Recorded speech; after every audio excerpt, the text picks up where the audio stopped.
É interessante que quando a gente estuda a palavra de Deus, a gente vai descobrir que o Senhor colocou uma série de referenciais dele na natureza, na criação de modo geral e também nas culturas, para que todos nós pudéssemos conhecer quem de fato Ele é.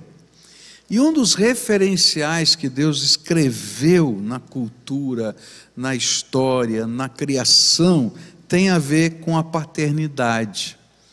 A paternidade humana foi criada por Deus, instituída por Deus, para ser um retrato dele mesmo, porque Deus é Pai. E esse é um dos grandes objetivos do Senhor.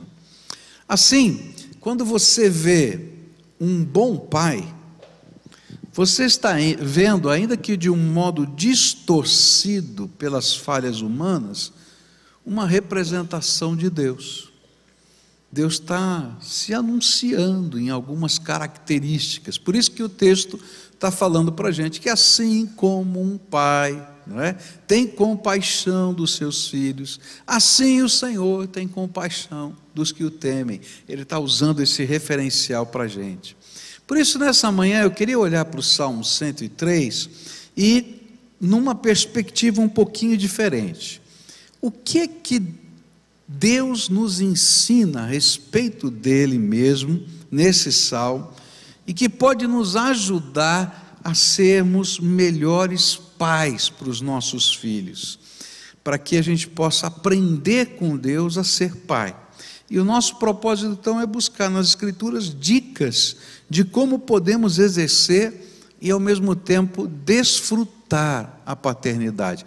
Eu acho que é uma coisa importante a gente dizer, a gente não exerce só a paternidade, a gente também desfruta a paternidade.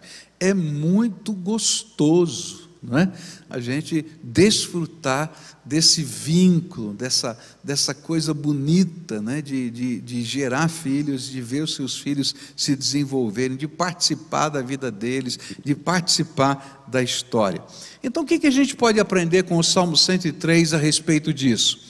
A primeira coisa que eu vou aprender, se eu quero ser um bom pai, está no versículo 4 desse salmo, na segunda parte desse versículo 4, e diz assim a palavra do Senhor, falando de Deus, que Ele me abençoa com amor e bondade.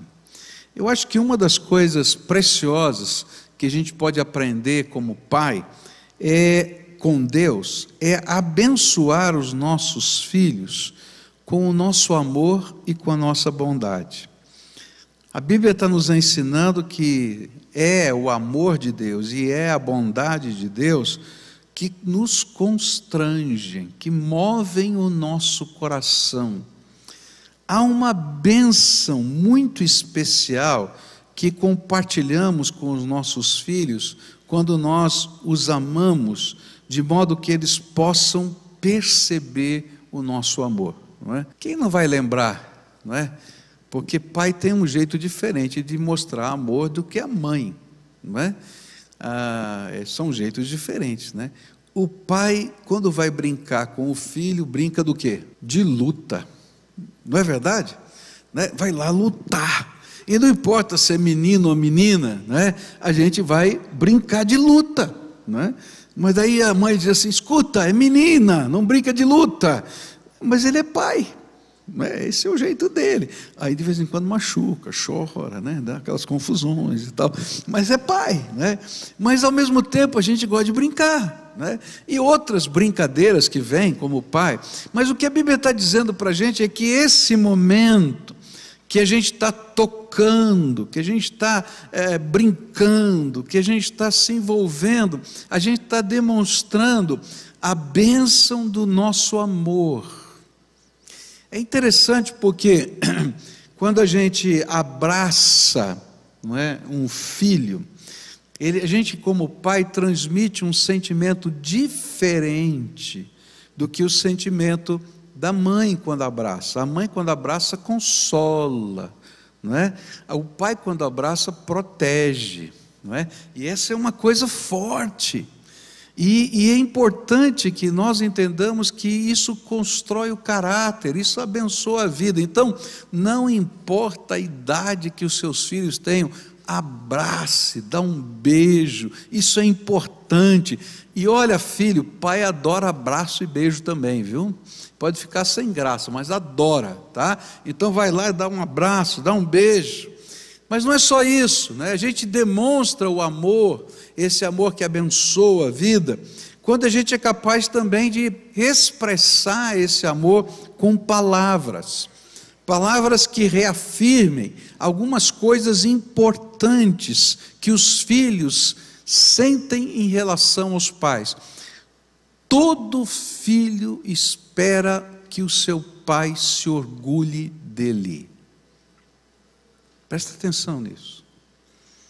Então, as nossas palavras de amor, elas precisam refletir o orgulho que a gente tem dos nossos filhos. E quanto mais elas projetam a bênção do futuro melhor para eles, do que nós somos capazes de enxergar na vida deles, tanto mais nós damos segurança para que eles procurem os seus próprios objetivos de vida. Então é muito importante abraçar, beijar, mas a gente abençoar com o nosso amor os nossos filhos com palavras que reafirmem o nosso orgulho de que eles são os nossos filhos, que eles são preciosos, que eles têm estas e aquelas qualidades. E os filhos são diferentes, e que se você tem mais de um filho, tá? Pelo amor de Deus, não compare um com o outro, que só dá confusão. E nem compare o seu filho com os primos, nem com pessoas de fora, tá? Só dá confusão isso. Mas aprenda a olhar as características especiais que cada um tem e a valorizar essas características, porque elas são únicas, são só deles. Abençoe os seus filhos com o seu amor. É tão tremendo isso, porque Deus nos fez únicos, né? Fala a verdade, olha que coisa tremenda que é Deus, né? Não tem um fio de cabelo igual a outro. Dá para a gente reconhecer uma única pessoa se eu tiver um arquivo de fio de cabelo, porque ele é único. Alguns já não têm mais cabelo, vai ser difícil, né? Não tem duas impressões digitais iguais. Não tem dois códigos de DNA iguais. Deus nos fez únicos. Nossos filhos são únicos. E Deus nos ama como únicos, como exclusivos. E isso é uma coisa muito importante na dinâmica da vida familiar, que eles sintam que são únicos, eles são diferentes. E graças a Deus que são diferentes. E por isso nós vamos falar. Então, toque, fale, não é?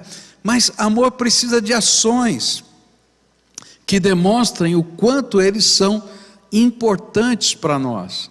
E ações falam muito também, tá? Então você ouviu aqui uma menininha falando de algumas ações do pai, não é? Que o pai fez? Ele fez uma cabana, não foi isso que ele fez? Que mais que o pai fez?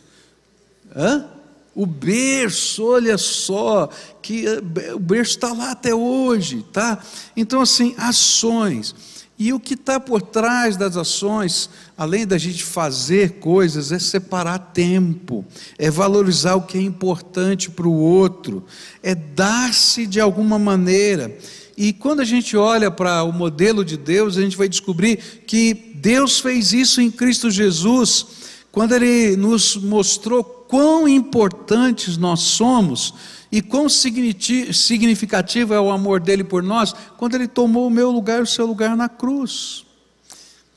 Você imagina, Deus poderia arrumar um outro jeito de nos salvar, talvez ele pudesse mandar um anjo para nos salvar, mas não é a mesma coisa. Está entendendo? Por isso, não funciona quando a gente tenta terceirizar o amor. Todos nós precisamos desse sentimento, né, de orgulho, de exclusividade, de importância, né, que é demonstrado a nosso favor quando amamos, pelo menos tocando, falando, não é, e agindo. A segunda lição que a gente vai aprender no Salmo 103, para a gente poder aprender a ser bons pais, nós precisamos abençoar os nossos filhos, ensinando-os a lidar com os seus fracassos.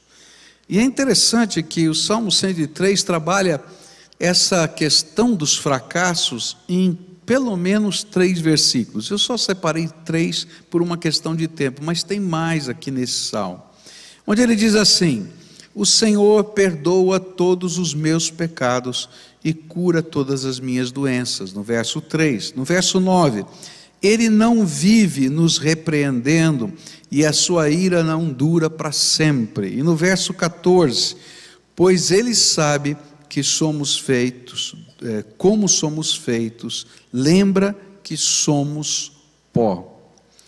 O que esses versículos nos mostram é que toda a obra de Deus para a nossa salvação se baseava no fato de que Deus sabia quem nós somos.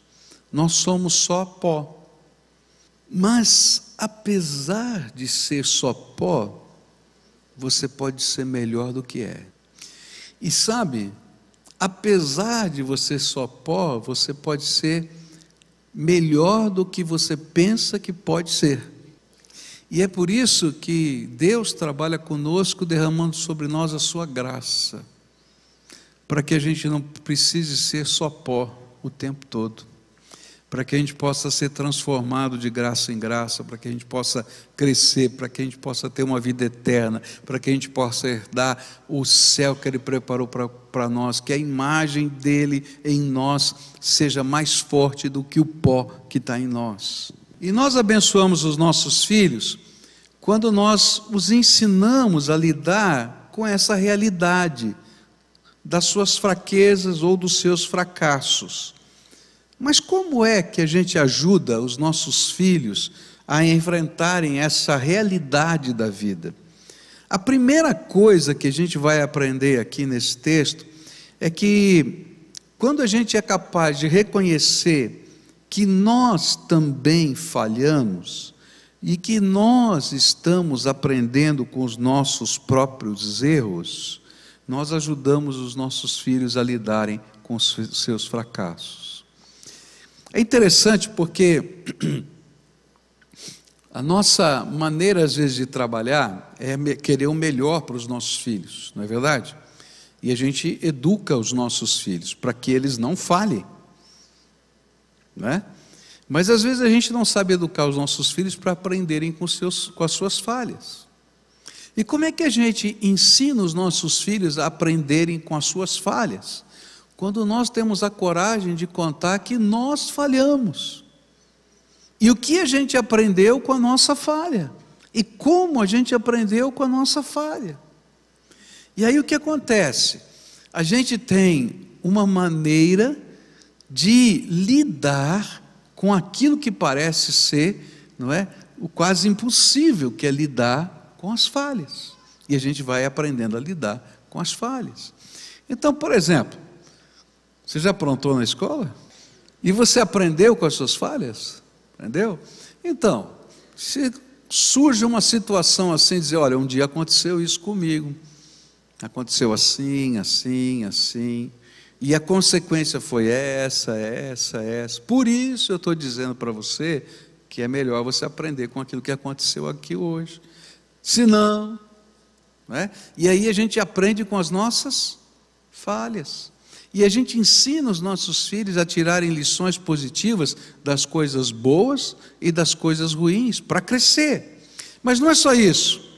Quando eles podem perceber que o amor que temos por eles não depende dos seus acertos ou erros, que eles são amados simplesmente porque são nossos filhos. A gente nunca negocia amor. Amor não é negociável, não se compra, não se vende, não se troca. Amor é presente gratuito só por existir. Então, eles são amados, mas são repreendidos. A repreensão não tem nada a ver com amor. E isso a gente tem que deixar forte. Quando nós ajudamos os nossos filhos a entender que um fracasso pode ser o primeiro passo para um sucesso, dependendo da nossa atitude. É muito interessante, não é? Quando a gente consegue mostrar isso de maneira prática para os nossos filhos. Eu era muito inspirado, não é? Por Edison, né? Thomas Alva Edison, um dos maiores inventores, não é? Da história da humanidade. Não sei quantas patentes esse homem tem, mas é muito interessante porque ele, quando falava das suas invenções, ele dizia que era 1% de inspiração e 99% de transpiração. E quando ele falava das suas invenções, ele falava de quantas vezes ele teve que repetir os seus processos, porque ele falhou inúmeras vezes até achar um sucesso. E eu sempre fui inspirado por um homem desse, porque ele me ensinava que a gente pode entender os nossos fracassos como o primeiro passo para um sucesso.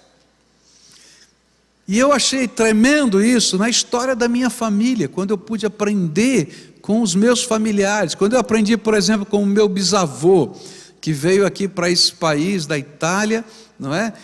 Pensando que poderia ter um caminho mais fácil, porque ele tinha um primo aqui no Brasil, que era o Conde Francisco Matarazzo, e ele achou que ele poderia ter uma proteção aqui. Foi lá visitá-lo na fábrica, e ele disse: olha, seja bem-vindo no Brasil, que Deus te abençoe, tchau. E aí ele lá com seus filhos disse: o que eu vou fazer? E ele sentou na beira, no meio fio, e a fábrica tocou aquela buzina, e ali saíram os funcionários para aquele intervalo, e eles ficavam lá nas ruas, batendo papo, jogando cacheta, alguns tentavam comer alguma coisa, etc. E aí ele disse: eu tenho uma ideia, né? E saiu correndo, passou numa frutaria que ficava algumas quadras dali, comprou um abacaxi, dividiu em 4 pedaços e vendeu os 4 pedaços. Correu de novo, comprou o segundo abacaxi, o terceiro, o quarto. Depois de alguns anos ele tinha uma frutaria lá. E eu fiquei admirado com a história do meu bisavô, que era um homem que tinha persistência em não desistir. Eu aprendi com a história do meu tio, que perdeu tudo. Passou fome, não é? E saiu vendendo linguiça de casa em casa, e depois construiu lá o seu açougue, depois fez uma série de outras coisas, onde a gente aprende com os nossos fracassos, aprende algumas lições, e algumas das histórias que foram contadas por eles para mim me fizeram o que eu sou. Ninguém acerta de primeira, a gente vai ter uma atitude de vencedor ou uma atitude de perdedor. E como pai, a gente pode ajudar os nossos filhos a terem atitudes de vencedores. Quando nós ajudamos nossos filhos a perceberem que na vida, fracasso com esforço é aceitável, mas fracasso sem esforço é inaceitável. Eu acho que vocês devem ter visto o mesmo noticiário que eu vi essa semana, não é? Do corredor, né, nesse campeonato mundial de atletismo, mais aplaudido, não é, lá em Londres. E ele não ganhou medalha nenhuma. Ele chegou em 7º lugar. Por quê? O que eles estavam aplaudindo? O esforço dele, de ter ficado doente, de não ter conseguido participar da prova, de ter participado de uma prova classificatória sozinho, conseguido se classificar e correr nas finais. Chegou em 7º, mas foi o mais aplaudido. Por quê? Fracasso sem esforço ninguém aceita. Mas o fracasso com esforço é o começo do sucesso. E como é que a gente faz isso? E aí o apóstolo Paulo nos ajuda a responder essa pergunta, lá em 1 Tessalonicenses 2, versículos 11 e 12. Pois vocês sabem que tratamos cada um como um pai trata seus filhos, exortando, consolando e dando testemunho para que vocês vivam de maneira digna de Deus que os chamou para o seu reino e glória. Nosso propósito como pai é preparar os nossos filhos para a vida, Essa é a coisa mais importante. Qual é a missão de um pai? Preparar o seu filho para a vida, tá?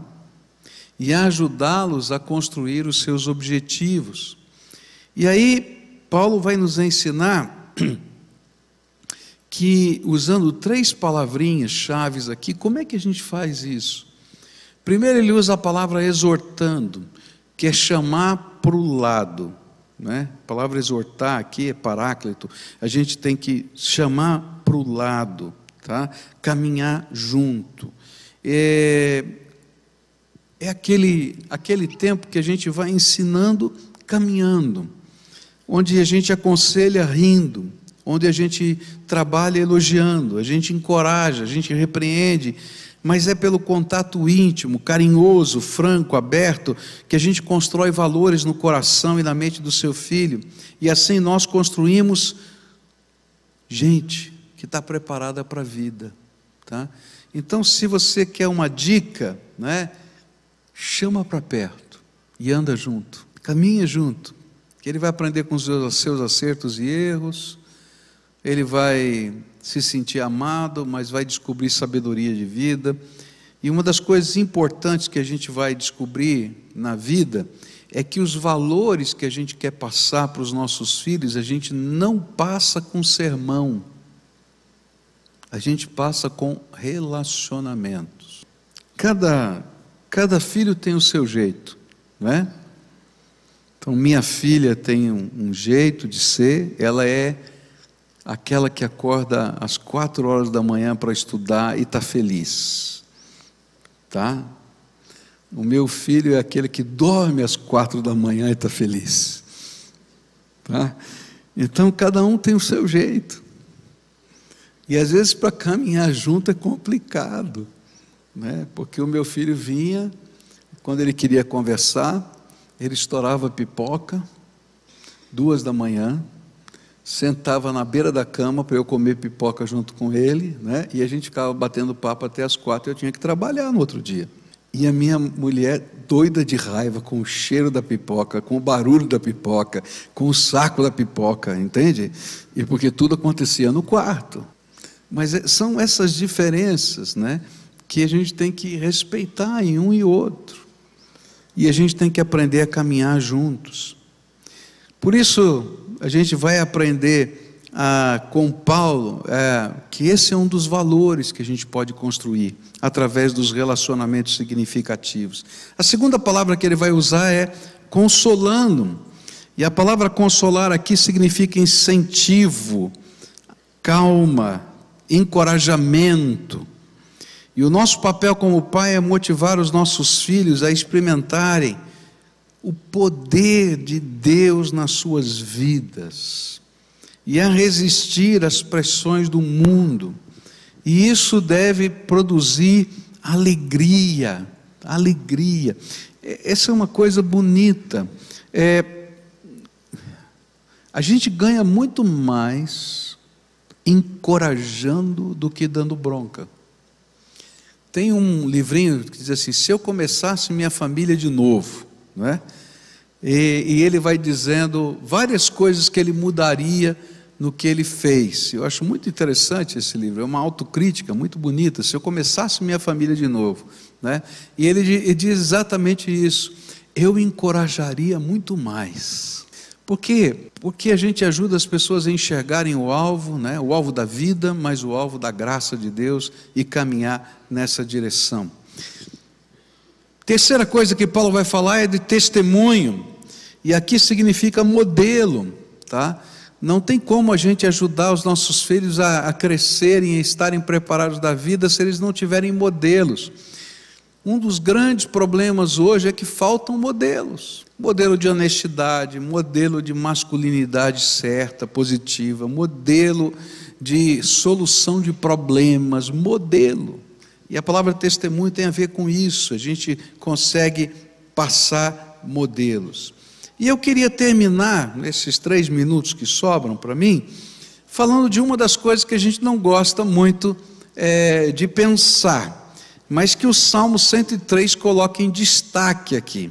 A coisa que esse texto nos mostra, e que é muito importante, é que você não estará para sempre aqui.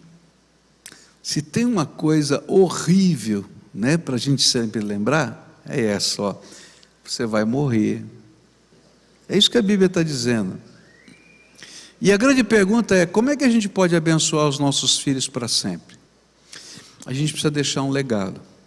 O legado envolve duas coisas importantes, ou melhor, três coisas importantes que eu queria deixar com você.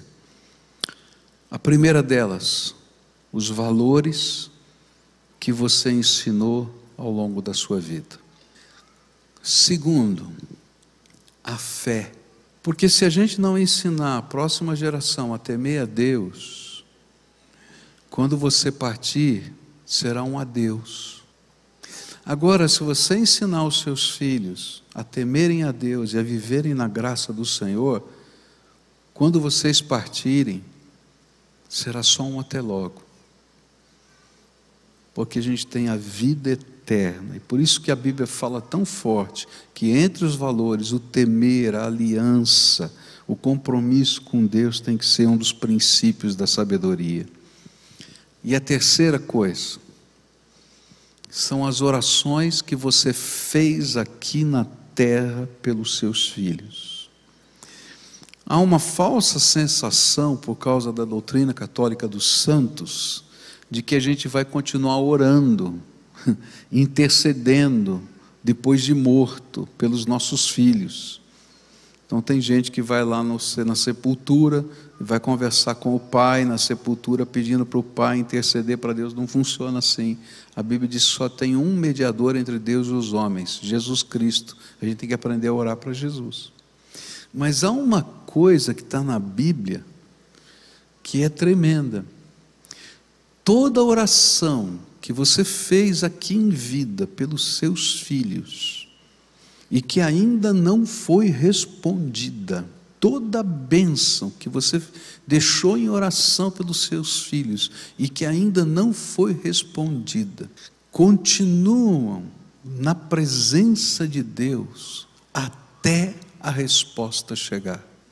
Então, eu diria para você assim, ore pelos seus filhos e encha o céu do incenso das suas orações.